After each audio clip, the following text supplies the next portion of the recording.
Dipersembahkan oleh, didukung oleh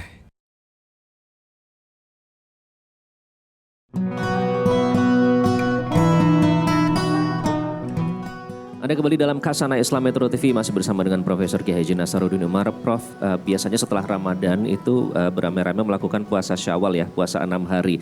Nah, mengapa Rasulullah menganjurkan untuk melaksanakan puasa Syawal, dan apakah bisa digabungkan dengan puasa Qadha jika kita punya hutang berpuasa? Iya, ada hadis Nabi, ya, barang siapa yang berpuasa 6 hari pada puasa Syawal namanya ya, maka seperti ia berpuasa daim. Puasa daim itu artinya berpuasa terus menerus. Kita sudah berpuasa 30 hari nanti.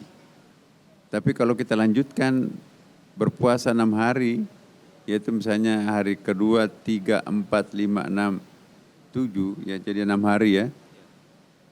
Maka itu seperti kita berpuasa sepanjang masa setiap hari pada kehidupan kita. Jadi saya menghimbau kepada kita semuanya, lakukanlah puasa Syawal 6 hari, boleh langsung, misalnya Lebaran kan nggak boleh puasa, tapi keesokannya mulai hitung 1, 2, 3, 4, 5, 6 hari. Boleh berturut-turut, yang penting pada masa Syawal itu. Mana yang dahulukan, puasa bagi perempuan menstruasi, bayar dulu atau Syawal dulu? Nah, kalau bisa Syawal dulu, karena bayarnya bisa nanti pada bulan-bulan berikutnya kan. Sedangkan puasa Syawal tidak ada di luar bulan Syawal ya kan. Nah, inilah pentingnya kita menunaikan itu. Supaya nanti juga masa adaptasi kita, jangan lepas Ramadan nggak ada puasanya lagi. Jadi apa ya namanya tuh, kalau kita mau landing kepada bulan lain, ya ada masa transisi kan.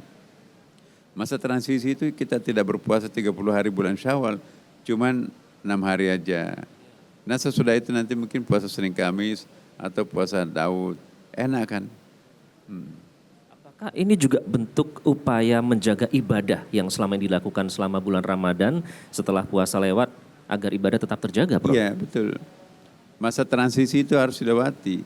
Selama ini kan kita sholat tahajud, sholat duha, kemudian juga ada baca Quran, ada bersedekah dan seterusnya. Bulan Syawal pun itu pun juga tetap kita landing, tetap kita meneruskan ya kan.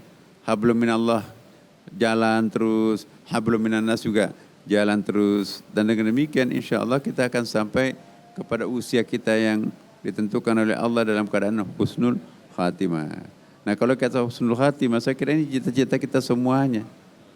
Insya Allah kalau kita melakukan ini dengan baik sepanjang masa, maka kita akan termasuk manusia pilihan, dijanjikan surga Jannatul Naim oleh Allah Subhanahu wa taala. Amin. Terakhir, Prof, untuk jamaah dan para pemirsa di rumah, bagaimana cara yang harus dilakukan agar bersemangat dalam menjalankan ibadah baik itu wajib maupun sunnah setelah Ramadan berlalu, Prof? Ya, kita harus memotivasi diri kita itu bahwa ada kehidupan sesudah mati. Orang yang tidak sadar bahwa ada kehidupan sesudah mati, inilah yang sering melakukan dosa. Dan inilah yang pelit melakukan kegiatan-kegiatan amalia. Maka itu Rasulullah menganjurkan kita untuk rajin menziarahi orang yang sakit keras, rajin mengusung mayat yang diantarkan ke liang lahatnya, supaya ada pembelajaran, kapan giliran saya, dan semua orang pasti mati. Nah, orang tidak pernah melihat kematian, maka itu jangan-jangan dia lupa mati sehingga dia seenak-enaknya menjalankan kehidupan dengan dosa. Saya sangat yakin kalau kita sering menengok orang mati, ada pembelajaran di situ. Tunggu giliran saya, ini malaikat maut kapan menjemput saya.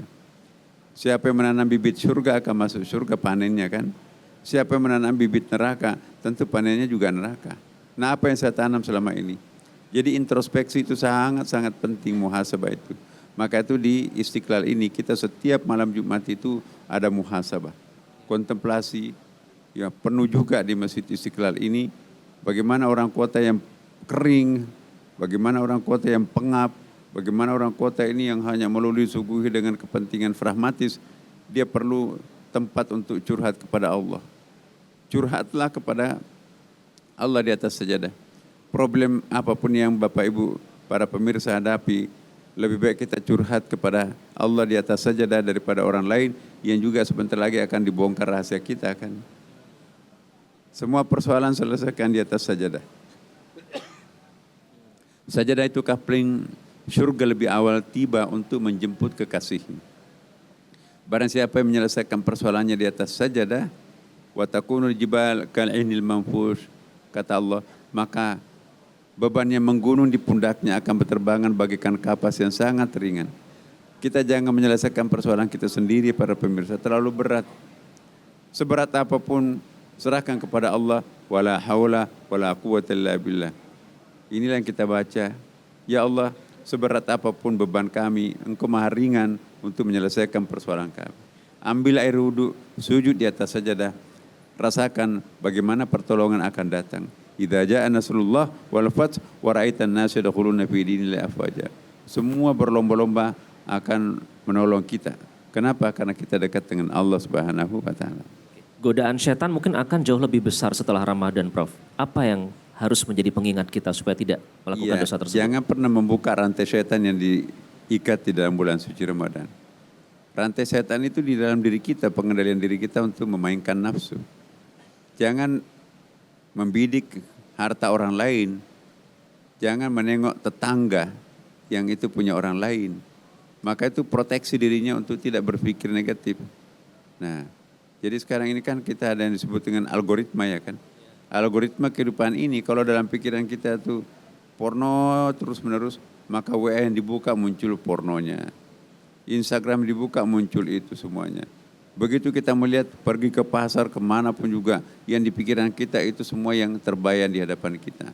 Maka itu algoritma kehidupan mutakin ini ialah pikirkan semua yang positif, maka tertutuplah semua algoritma kejahatan dan negatif itu. Baik, semoga ini bermanfaat bagi para jemaah dan juga pemirsa di rumah.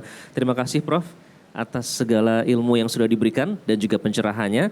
Dan pemirsa, kita sudah di penghujung acara. Terima kasih banyak kepada Prof Nasaruddin atas ilmu yang sudah diberikan. Semoga ini bisa menjadi pengingat dan dapat menjadi bekal bagi kita semua dalam menjalani kehidupan yang penuh godaan dan tantangan ini. Semoga setelah hari Lebaran kita tetap bersemangat menjalankan ibadah baik itu wajib maupun yang sunnah. Dan semoga kita selalu mendapatkan perlindungan dari Allah Subhanahu wa Ta'ala serta hidup kita bisa penuh keberkahan. Terima kasih para jamaah dan juga para pemirsa Metro TV yang telah mengikuti program Khazanah Islam Metro TV. Saya Iqbal Himawan dan Profesor Nasaruddin pamit undur diri. Terima kasih. Wassalamualaikum warahmatullahi wabarakatuh.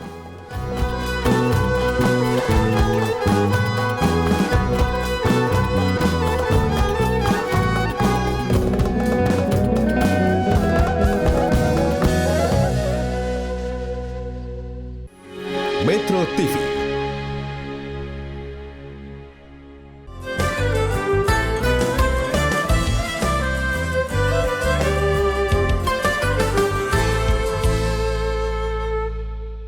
Dipersembahkan oleh